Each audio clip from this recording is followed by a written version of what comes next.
पवन पुत्र हनुमान, वायुपुत्र हनुमान, केसरी नंदन हनुमान, आंजनेय हनुमान, शंकर सुवन हनुमान। हनुमान जी का नाम हनुमान कैसे पड़ा और उनके जन्म के क्या और वृत्तांत हैं, किस प्रकार उनका जन्म हुआ, उसके बारे में आज हम थोड़ी चर्चा करेंगे। प्रणवं पवन कुमार, खलबन पावक ज्ञान घन, जास हृदय आगार, बसहीं राम सर चापधर।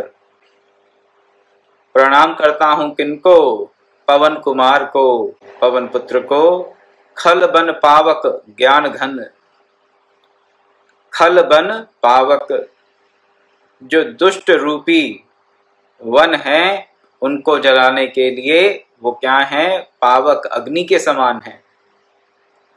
दुष्टों के दमन के लिए वैसे ही कार्य करते हैं जैसे कि अग्नि एक जंगल को, एक वन को परास्त करने का, ध्वस्त करने का, नाश करने का कार्य करती है।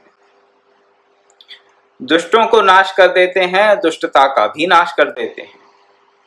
हमारे अंतर की दुष्टता को, हमारे अंदर भी वन है एक।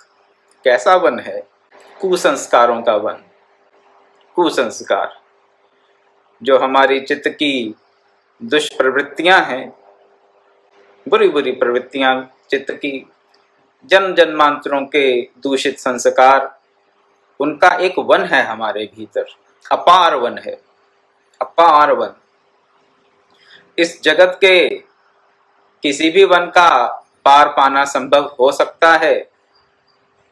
जगत में, इस विश्व में बहुत से वन हैं, अब भी, आज के समय भी, जबकि वनों की जो संख्या है वो घटती जा रही है, वनों का क्षेत्रफल घटता जा रहा है। आज भी ऐसे बहुत से सघन वन हैं जहां पर एक व्यक्ति बड़ी आसानी से खो सकता है, लेकिन उसका पार पाना संभव है। लेकिन हमारे अंतर के कुसंस्कारों का जो वन है उसकी कहीं इतिश्री होती हमें दिखती नहीं। सर्वप्रथम हम देखना ही नहीं चाहते, लेकिन अगर दृष्टि डालेंगे तो ये पाएंगे कि ये ऐसा वन है जिसका आदि और अंत हमें दिखेगा नहीं। ऐसा क्यों? ऐसा इसलिए क्योंकि जन्म जन्मांतरों का अभ्यास है हमें। किस बात का अभ्यास? जन्म जन्मांतरों से हमें कुसंस्कारों का, कुकर्मों का अभ्यास पड़ा हुआ है। पाश्विक वृत्तियां हैं। मानव के अंदर एक अद्भुत सम्मिश्रण है, दैवी वृत्तियों का भी और पाश्विक या आसुरी वृत्तियों का भी। आसुरिक वृत्तियां कह लें या पाश्विक वृत्तियां कह लें, कोई अंतर नहीं। तो आसुरी वृत्तियों का हमारे भीतर एक सघन वन है। सघन वन। वन इसलिए कह रहा हूं क्योंकि जैसे वन में कितने प्रकार के जीव जंतु, कितने प्रकार की औषधि वनस्पति होती है, इसकी इतिमिति करना असंभव सा जान पड़ता है, नहीं कर सकते। उसी प्रकार हमारे अंतर के इस वन में किस किस प्रकार के कुसंस्कार हैं, किस किस प्रकार की हमारे अंदर कुवृत्तियां हैं हमारे चित्त की, उसकी कोई इतिमिति है नहीं। वन है सघन। और अगर हम चाहें, सोचें, चाहें, प्रयास करना चाहें कि एक एक करके इन सब कुवृत्तियों को, कुसंस्कारों को हम नष्ट कर दें, वो भी हमारे बस की बात नहीं है। हमारे बस की बात नहीं है। क्यों? क्योंकि हम, हो सकता है कुछ समय में अपने कुछ कुसंस्कारों का नाश कर दें, किसी प्रकार से, किसी भी माध्यम से, किसी भी साधन से कुछ संस्कारों का नाश कर सकते हैं हम, बुरे संस्कारों का। लेकिन इस बात की कोई गारंटी नहीं कि उतने समय में उतने या उससे अधिक कुसंस्कार जन्म ना ले लें। इस बात को फिर एक बार से कहूंगा अगर हम सोचते हैं कि 1 महीने में हम अपने अंतर के 5 कुसंस्कारों का नाश कर देंगे, बहुत बढ़िया, नाश कर दिया 5 कुसंस्कारों का। लेकिन अगर 1 महीने के अंदर अंदर 10 कुसंस्कारों ने जन्म ले लिया, 1 महीने के समय में हमने 5 कुसंस्कारों का नाश किया और 10 कुसंस्कारों ने जन्म ले लिया, तो ये हमारी प्रगति हो रही है या दुर्गति? आप खुद समझदार हैं, समझ जाएंगे इस बात को। इसलिए जब कभी भी हम अपने साधन के बल से, अपनी बुद्धि बल से, अपने शास्त्र की समझ से, अपने ज्ञान विज्ञान की समझ से अपने अंतरतम के कुसंस्कारों का नाश करना चाहते हैं, हमें सफलता नहीं मिलती, पूर्ण रूप से सफल नहीं हो सकते। क्यों? उस पूरे प्रकरण में ही हम कई कुसंस्कारों को ग्रहण कर लेते हैं।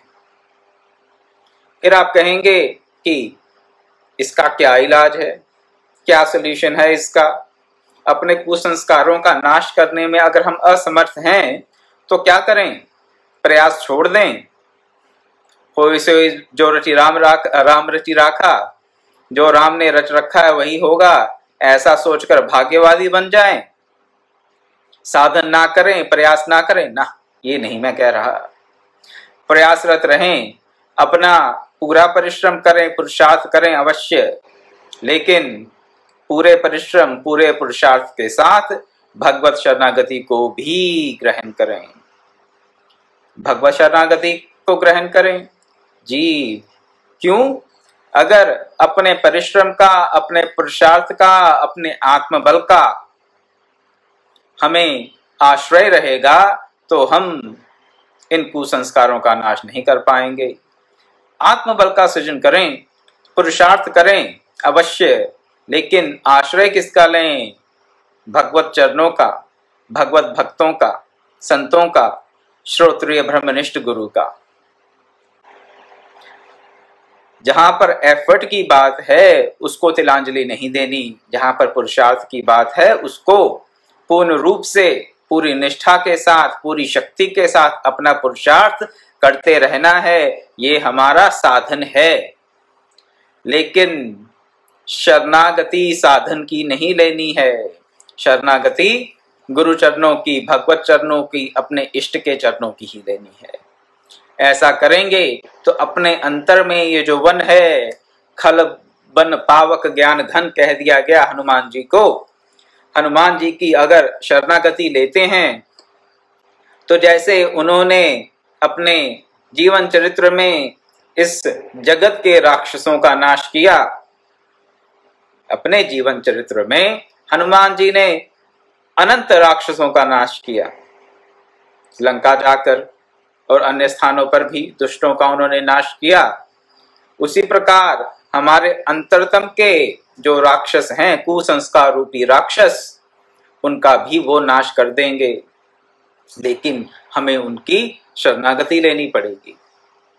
भक्त को भगवान की और भगवान के भक्तों की ही शरण है, उन्हीं का ही आश्रय है, उन्हीं का ही अवलंब है और किसी का नहीं। अपने साधन का नहीं, अपनी भक्ति का नहीं, अपने जप तप का नहीं, अपने योग का नहीं, अपने आत्मबल का नहीं, अपने और किसी प्रकार के पुरुषार्थ का नहीं, अपने शास्त्र ज्ञान का नहीं, इन किसी का भी आश्रय नहीं लेना। आश्रय लेना है तो केवल और केवल भगवान का और भगवान के भक्तों का, क्योंकि उन्हीं के पास वो भक्ति देवी पराभक्ति की कृपा है। और उस कृपा से जब वो हम पर कृपा करते हैं तो हम भी माया के बंधनों से धीरे धीरे शनै शनै मुक्त हो जाते हैं। और जब माया के बंधनों से मुक्त होंगे तो हमारे अंतरतम में ये जो कुसंस्कारों का जंगल है वो उसी प्रकार नाश को प्राप्त होगा। जैसे कि दावानल जंगल की आग जैसे जंगल को नष्ट कर देती है, उसी प्रकार इन भगवत भक्तों के चरित्रों का श्रवण करते करते जब हम उनकी कृपा को प्राप्त करेंगे, तुम्हारे अंतर के कुसंस्कार भी जलकर भस्म हो जाएंगे। सत्संग का यही प्रयोजन है। सत्संग का प्रयोजन अपने अहम को गलित करके इन भगवत प्रेमी भक्तों का हम आश्रय लें, भगवान का आश्रय लें और उनसे कृपा प्राप्त करें। साथ ही साथ अपना पुरुषार्थ भी करें, साधन भी करें, उसमें किसी प्रकार का प्रमाद ना करें। आश्रय लें किसका? भगवान का, भगवान के भक्तों का, और पुरुषार्थ करते रहें। ये निष्कर्ष है भक्ति के मार्ग का, और कुछ नहीं। तो यहाँ पर तुलसीदास जी ने क्या कहा? प्रणमो पवन कुमार खलबन पावक। दुष्टों के नाश करने के लिए वो जंगल की आग के समान हैं, दुष्ट जंगल हैं, और वो जंगल की आग और क्या है? ज्ञान घन। ज्ञान घन, ज्ञान की तो पराकाष्ठा है, ज्ञान की पराकाष्ठा है। उनको बुद्धिमताम वरिष्ठम भी कहा गया। मनोजवम मारुत तुल्य वेगम जितेंद्रियम बुद्धिमताम वरिष्ठम वातात्मजम वानरयूथ मुख्यम श्री राम दूतम शरणम प्रपद्ये। चलिए पहले इसका थोड़ा अर्थ कर लें। प्रणव पवन कुमार खलबन पावक ज्ञान घन जासु हृदय आगार बसई राम सर चापधर। जिनके हृदय रूपी आंगन में कौन बसता है? संसार बसता है, स्त्री पुत्र बसते हैं। हनुमान जी के चलो स्त्री पुत्र है ही नहीं, कोई और सगे संबंधी नाती रिश्तेदार नहीं।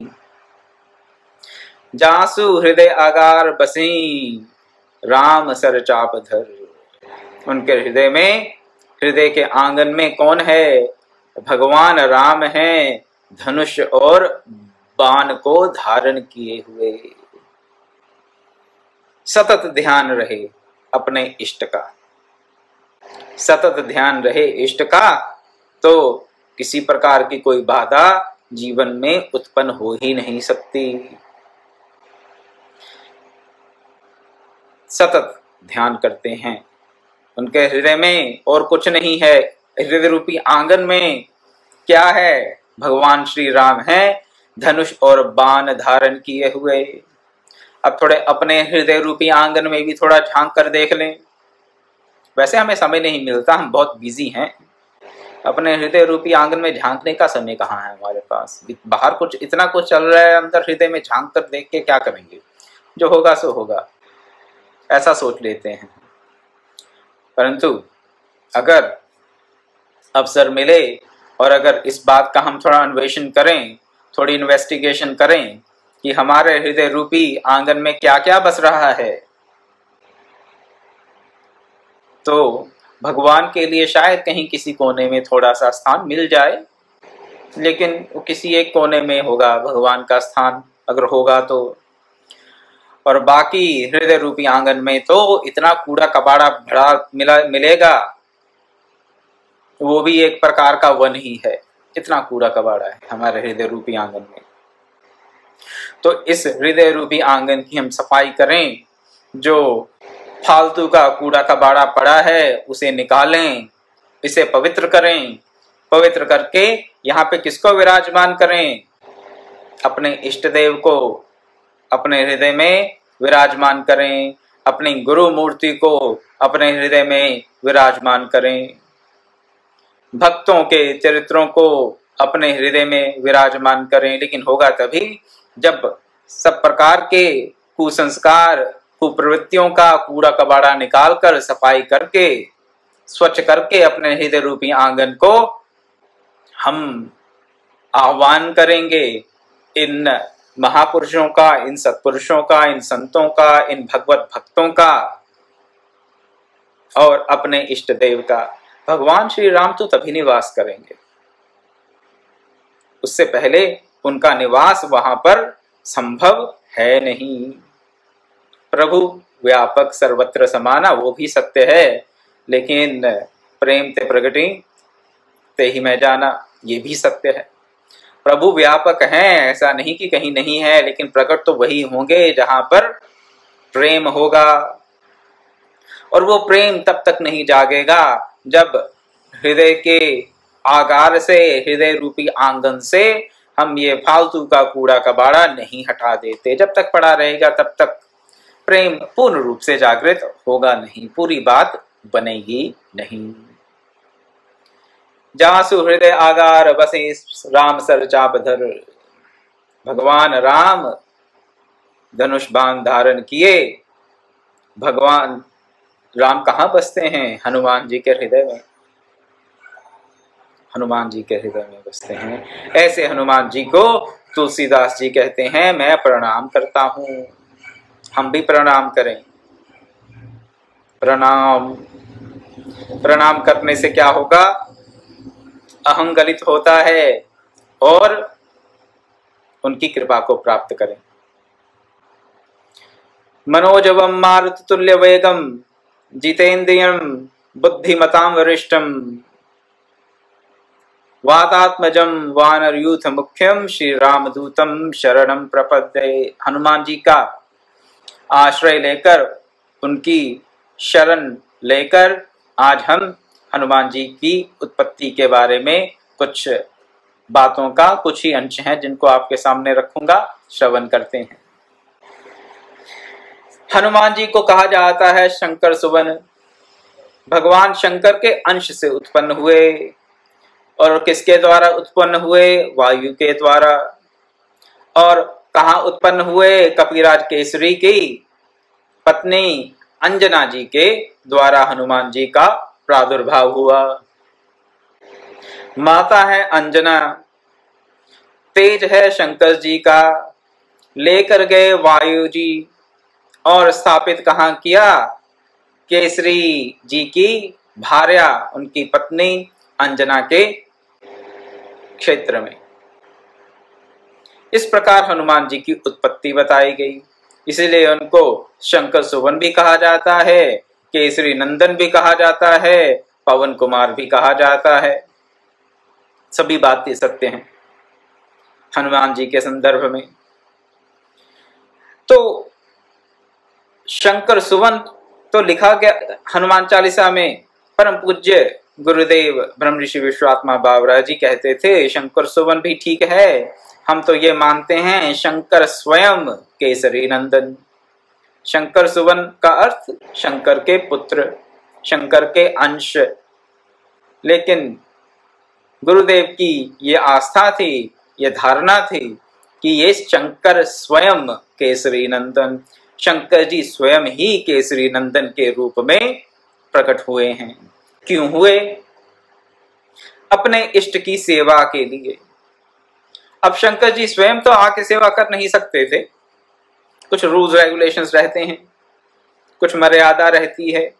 अब भगवान शंकर शंकर के वेश में आकर सेवा नहीं कर सकते थे, और जैसा उनको श्राप मिला था, भगवान को भी श्राप मिला था, आप शायद ये कथा जानते हो, और उस श्राप के अनुसार बंदर ही उनकी, कपि ही उनकी सेवा करेंगे, ऐसा श्राप दिया गया था नारद जी द्वारा।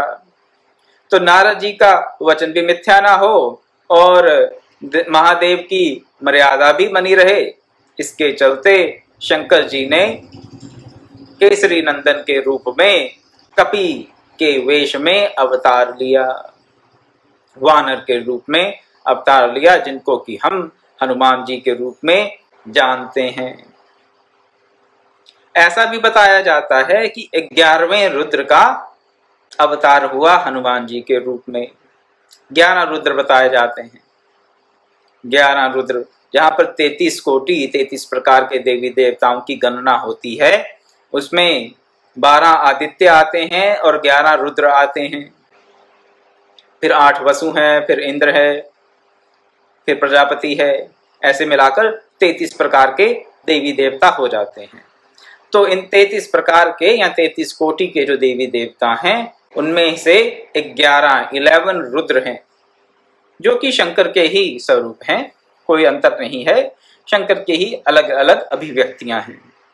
तो ऐसा माना जाता है कि जो 11वां रुद्र है वो हनुमान जी के रूप में प्रकट हुआ, वानर के रूप में अवतार धारण किया, ताकि अपने इष्ट देव प्रभु श्री राम की सेवा अर्चना कर सकें। और क्या सुंदर सेवा अर्चना की। ऐसा मापदंड स्थापित कर दिया जिसको पूरा जगत मानता है। आपको एक बात और बता दूं, विश्व में जहां कहीं भी हिंदू धर्म का प्रचार है, लोग अपने सनातन धर्म के किसी और देवी देवता विग्रह आदि को जानते हो या ना जानते हो, हनुमान जी को अवश्य जानते हैं। हनुमान जी को अवश्य जानते हैं। गणेश जी की भी बहुत प्रतिष्ठा है, ऐसी बात नहीं, लेकिन हनुमान जी की भी बहुत प्रतिष्ठा है। हनुमान जी की प्रतिष्ठा के बारे में आपसे कल भी चर्चा की थी कि जितने मंदिर भगवान राम के हैं, उससे ज्यादा मंदिर तो हनुमान जी के हैं। तो अपने इष्ट देव प्रभु श्री राम की अर्चना के लिए, उनकी सेवा के लिए और एक आदर्श भक्त का चरित्र कैसा होना चाहिए, इसकी प्रतिष्ठा करने के लिए हम जैसे तुच्छ सेवकों को, तुच्छ भक्तों को शिक्षा देने के लिए ही भगवान शंकर ने और उनके 11वें रुद्र ने हनुमान जी के रूप में अवतार लिया। जन्म के कुछ ही समय पश्चात हनुमान जी उगते हुए सूर्य को देखकर एकदम लालायित हो गए कि बहुत ही सुंदर फल है कोई, इस फल को प्राप्त कर लेना चाहिए। पवन पुत्र हैं तो उनकी अबाध गति है, कहीं भी जा सकते हैं। पवन पुत्र हैं, अबाध गति है, वायु जैसे सर्वत्र जा सकता है, उसी प्रकार उनकी भी सर्वत्र गति है।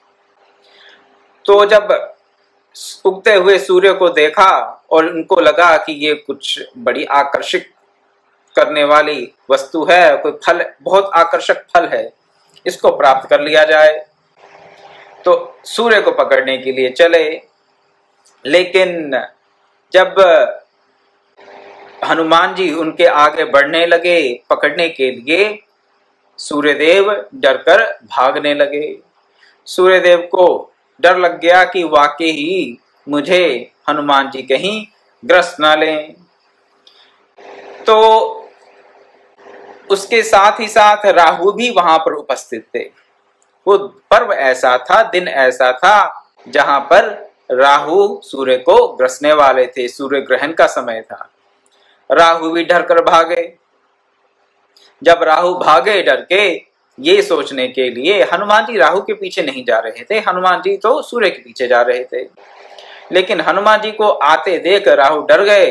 राहु जी ने कहा कि मेरी रक्षा कीजिए इंद्रदेव। तो इंद्रदेव ने कहा कि ठीक है, तुम मेरे शरणागत हो, मैं तुम्हारी रक्षा अवश्य करूंगा।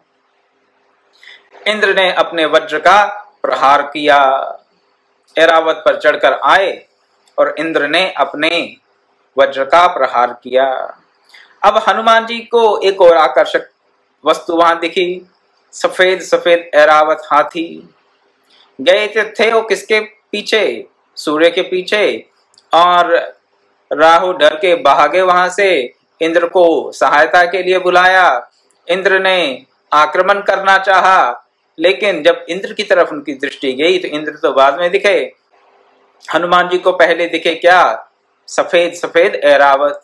और हनुमान जी ने उनको भी कोई आकर्षक फल समझ लिया, उनको भी कोई आकर्षक फल समझकर उनको भी लपकने के लिए दौड़े। इंद्र जी ने वज्र से प्रहार कर दिया। अब उस वज्र का जो आघात था वो हनुमान जी की ठोड़ी पर हुआ। जब ठोड़ी पर वज्र का आघात हुआ तो उसके चलते हनुमान जी की ठोड़ी थोड़ी सी टेढ़ी हो गई, वहां पर एक निशान पड़ गया, ऐसा समझ लीजिए। वज्र के आघात का निशान पड़ गया और ठोड़ी को हनु कहा जाता है, इसलिए हनुमान जी का नाम, केसरी नंदन का नाम हनुमान पड़ गया। तो ये कथा है हनुमान जी की उत्पत्ति की और उनका हनुमान जी नाम कैसे पड़ गया। और इंद्र ने जब वज्र से प्रहार किया तो मूर्छित होकर गिर पड़े। अब पुत्र मूर्छित हो गया तो वायुदेव बड़े कुपित हुए, इंद्र पर भी और बाकी देवी देवताओं पर भी। व्यक्ति को जब क्रोध आता है तो ये थोड़े ना ध्यान रहता है कि किस पे क्रोध है, क्रोधित है तो फिर सब पर क्रोध है। तो वायुदेव का कोप सब पर पड़ गया। कैसे?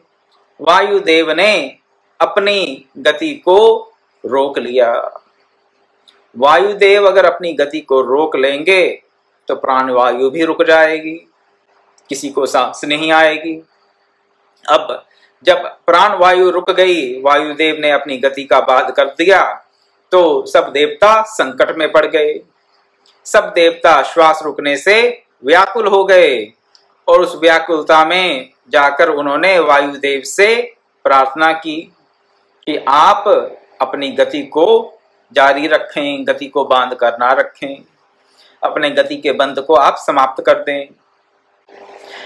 तो वायुदेव को प्रसन्न करने के लिए सब देवताओं ने, सब लोकपालों ने हनुमान जी को अमर होने का और अग्नि जल वायु आदि से अभय होने का वरदान देकर वायुदेव को संतुष्ट किया। वायुदेव के क्रोध का क्या कारण था कि हनुमान जी को मूर्छित होना पड़ा। क्यों? इंद्र ने वज्र से प्रहार कर दिया। अब हनुमान जी पर आक्रमण किया गया किसी भी कारण से, तो वायुदेव के क्रोध को शांत करने के लिए उन्होंने हनुमान जी के सभी देवताओं ने मिलकर, सभी दिक्पालों ने मिलकर हनुमान जी के पूर्ण संरक्षण का आश्वासन दे दिया। अब जब पिता को पुत्र के पूर्ण आश्वासन मिल गया, उनके संरक्षण का, उनकी सेफ्टी का, उनकी सिक्योरिटी का, क्या आश्वासन मिल गया कि हनुमान जी को कभी अग्नि जला नहीं पाएगी, हनुमान जी को कभी अग्नि जला नहीं पाएगी, कभी वरुण देव का प्रकोप नहीं पड़ेगा, जल का प्रकोप हनुमान जी पर नहीं होगा, हनुमान जी कभी जल में डूबेंगे नहीं, या किसी और प्रकार से उनको जल से हानि नहीं होगी। अग्नि से उनको हानि नहीं है, जल से हानि नहीं है, वायु से हानि हो नहीं सकती, वायु पुत्र तो स्वयं है। तो इस प्रकार के भांति भांति के आश्वासन दिए गए वायुदेव को, और जब सब आश्वासनों से वो आश्वस्त हो गए, संतुष्ट हो गए, तो फिर उन्होंने अपनी गति को फिर से आरंभ कर दिया। जो उस गति को बांध रखा था, फिर से गति को आरंभ कर दिया, और हनुमान जी भी मूर्छा से ठीक होकर उठ खड़े हुए। तो ये कारण है कि जब लंका में रावण ने दुष्टता की और हनुमान जी की पूंछ में आग लगाने का जो दुस्साहस किया, हनुमान जी को कुछ हुआ नहीं। क्यों? क्योंकि सब देवताओं ने आश्वासन दे रखा था उनके बच्चेपन में ही कि अग्नि इनको जला नहीं सकती। तो जिस हनुमान जी की पूंछ को जलाने का षड्यंत्र किया गया, पूरा प्रयास किया गया, वो पूंछ तो जली नहीं, पूरी की पूरी लंका जल गई। क्यों संभव हुआ? देवताओं का वरदान, देवताओं का ये वरदान कि अग्नि इनको कभी जला नहीं सकती, इसलिए अग्नि ने उनको किसी भी प्रकार का नुकसान, किसी भी प्रकार की क्षति नहीं पहुंचाई। वानरों को स्वभाव से, जाति स्वभाव से चंचल माना जाता है। वानर चंचल हैं, ठीक है। अब चंचलता के साथ साथ जब अपरिमित बल हो तो ये कॉम्बिनेशन थोड़ा डेंजरस हो जाता है। चंचलता एक बात, चंचलता के साथ क्या? अपरिमित बल, अनलिमिटेड पावर, और अनलिमिटेड पावर के साथ अनस्टेबल माइंड, ऐसा समझ लें। चंचल मन है, चंचलता और बल साथ में मिले तो फिर क्या होगा? उत्पात। और हनुमान जी ने भी वही उत्पात किया। चपलतावश क्या करते थे? ऋषियों के आश्रम में जाकर तोड़फोड़ कर देते थे, वृक्ष उखाड़ लिए, कुछ और खुराफात की। बच्चेपन का स्वभाव था, बल पूर्ण और चपलता, चंचलता भी पूर्ण, कपि स्वभाव के कारण, जाति स्वभाव से ऋषि मुनि एकदम से परेशान हो गए। शांत भाव से बैठकर जो तप करना चाहते हैं, अध्ययन करना चाहते हैं, वेद पाठ करना चाहते हैं, उनके पास जाकर कोई ऐसे उत्पात मचाएगा तो उनको कहां से अच्छा लगेगा। ऋषियों ने बहुत समझाने का प्रयास किया, हनुमान जी ने भी बहुत समझने का प्रयास किया, लेकिन स्वभाव तो स्वभाव ठहरा। स्वभाव कैसे इतनी जल्दी बदल जाए केवल कहने मात्र से? स्वभाव तो बदलता है, वो भी बिल्कुल कम मात्रा में, हल्का सा। स्वभाव में मूलभूत परिवर्तन संभव नहीं है, और अगर स्वभाव में परिवर्तन हो भी तो वो भी दीर्घकालिक तप के पश्चात ही, दीर्घकालिक तप, दीर्घकालिक साधना के पश्चात ही स्वभाव में किसी प्रकार का अंतर आता है, किसी प्रकार का परिवर्तन आता है। इस जगत का अगर सबसे दुरूह कार्य है तो वो यही है, अपने स्वभाव को बदलना। और फिर हम कहते क्या हैं? दूसरों के स्वभाव के बारे में हम यदा कदा कंप्लेन करते रहते हैं। हमारे मन में भांति भांति की दुर्भावनाएं आती रहती हैं, फलां का स्वभाव ऐसा है, उसका स्वभाव ऐसा है। तो दूसरों के स्वभाव को हम दूसरों का दोष मानने लगते हैं, दोष दृष्टि हो जाती है दूसरों के स्वभाव को लेकर। लेकिन अगर हम अपने स्वभाव को देखें तो अपने स्वभाव में ही हमें परिवर्तन करना असंभव सा जान पड़ता है। क्यों? दुनिया का सबसे दुरूह कार्य है ये। इस जगत में, अगर इस मर्त्य लोक में, बाकी लोगों की बात छोड़ दें, कम से कम इस मर्त्य लोक में सबसे दुरूह कार्य है अपने स्वभाव को बदलना। बदल सकते हैं, लेकिन बदलता कब है? दीर्घकालिक तप, बहुत समय के लिए, 2-4 दिन, 2-4 महीने, 2-4 साल की बात नहीं कह रहा, लंबे समय के लिए। हाँ, अगर किसी का बहुत अच्छा साधन चल रहा है तो ये परिवर्तन जल्दी भी आ सकता है, लेकिन एक सामान्य स्तर के साधक के लिए किसी भी प्रकार का स्वभाव परिवर्तन जो है वो दीर्घकालिक साधन, दीर्घकालिक तप के पश्चात ही संभव है। इसलिए मेरा आप सबसे और अपने आप से भी ये निवेदन है कि हम किसी के स्वभाव को किसी का दोष ना समझें। ये हम बहुत बड़ी भूल कर देते हैं, किसी के स्वभाव को उसका दोष बना देते हैं।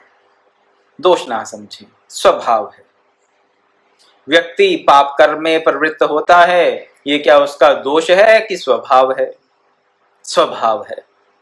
गीता में भी भगवान ने कहा स्वभाव ही बढ़त रहा है, स्वभाव ही बढ़त रहे हैं, भगवान ने गीता में भी कहा। और हम उस बात को समझें, समझकर अपने जीवन में धारण करें कि किसी के स्वभाव को उसका दोष ना माने। तो यहाँ हनुमान जी स्वभाव से चंचल हैं और बल से परिपूर्ण उत्पात मचा रहे हैं ऋषि आश्रमों में, उनके वृक्षों को, वाटिकाओं को ध्वस्त कर रहे हैं। ऋषियों को थोड़ा क्रोध आ गया, व्यवधान आएगा जिसके कार्य में उसको क्रोध आएगा ही। तो ऋषियों ने उनको श्राप दे दिया।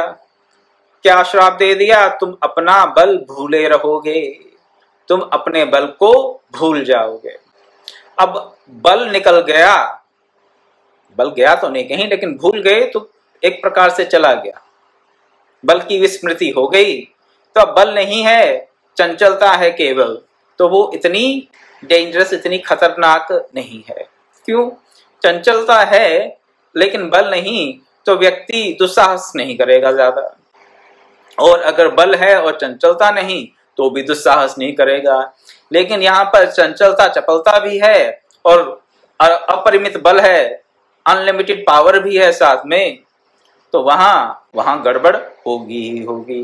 तो ऋषियों ने ये सॉल्यूशन निकाला कि ठीक है, कपि स्वभाव से, जाति स्वभाव से ये चंचल हैं तो ठीक है, कोई बात नहीं, लेकिन इनमें जो अनलिमिटेड पावर है, अपरिमित बल है, ये उसको भूल बैठे, हनुमान जी उसको भूल जाएं। उसके बाद से क्या हुआ? हनुमान जी का जो उत्पात था, जो ऋषि आश्रम में जाकर वो अस्त व्यस्तता बना देते थे, वो कम हो गई। अब ऋषियों का जो भजन, तप, स्वाध्याय, वेद पाठ, यज्ञ आदि की जो क्रियाएं थीं, वो अब सुचारू रूप से होने लगी। हनुमान जी भूले ही रहते हैं अपने बल को, बहुत समय के लिए, और फिर उनको उनके बल को याद कराते हैं जामवान जी। कब याद कराते हैं, कैसे याद कराते हैं, उसकी चर्चा अब हम कल करेंगे। साथ ही साथ हनुमान जी कौन कौन से शास्त्रों के ज्ञाता हैं, उसकी भी चर्चा हम कल करेंगे। आज आशा करता हूं कि आज के सत्संग से अगर हम एक बात सीख लें तो हमारा जीवन स्वर्ग में हो जाएगा इसी धराधाम पर। क्या? कि किसी के स्वभाव को हम दोष ना माने। अगर किसी के स्वभाव को दोष नहीं मानेंगे तो हमें परम शांति प्राप्त हो सकती है, और वो भी इमीडिएटली, ना चिरेन, ज्यादा समय नहीं लगेगा। तो दूसरों के स्वभाव को उनका दोष ना माने और अपने स्वभाव में जितना भी परिवर्तन कर सकते हैं उसके लिए हम साधन तप स्वाध्याय द्वारा प्रयासरत रहें। इसी प्रार्थना के साथ, इसी निवेदन के साथ मैं अपनी वाणी को विराम देता हूँ। ओम पूर्णमदः पूर्णमिदं पूर्णात् पूर्णमुदच्यते पूर्णस्य पूर्णमादाय पूर्णमेवावशिष्यते। ओम शांति शांति शांति। हरि ओम तत्सत्।